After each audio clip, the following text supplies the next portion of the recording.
the revelation Western Australia is removing the term Aboriginal from historic birth, death and marriage certificates it issues. The government says there are instances where the term has been mistakenly applied, and it's concerned about causing people unnecessary distress.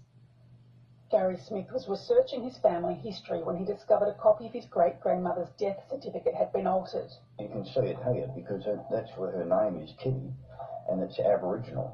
And down here, it's got Kitty, and you can see where it's been covered over and whitened over. When the Keene family historian asked bureaucrats why the word Aboriginal was missing, he was told it was deemed offensive and had been removed. So I've got to be ashamed of my father and all my grandparents because they're Aboriginal people.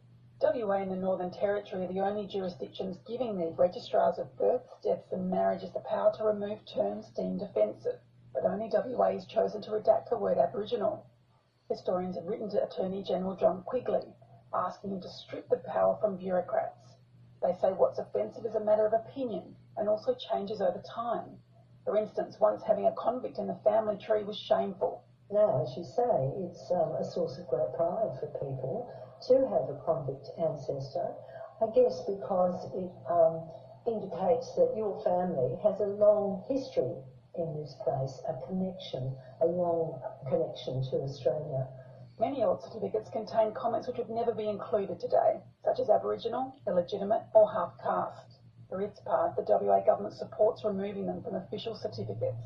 It wasn't intended to be particularly offensive to Aboriginal people or the term aboriginality. It was simply trying to correct something that had developed years ago and just really remove those sort of annotations. The Department of Justice says the registrar has made a judgment to remove terms which might not be factual and could upset some people. Well, the word Aboriginal is nothing offensive about that, but in the context of perhaps you're a family of Indian extraction and someone's decided your great-grandmother was Aboriginal mistakenly, that may be an issue which causes them some distress, and vice versa. We believe the redacting of information on these certificates is wrong.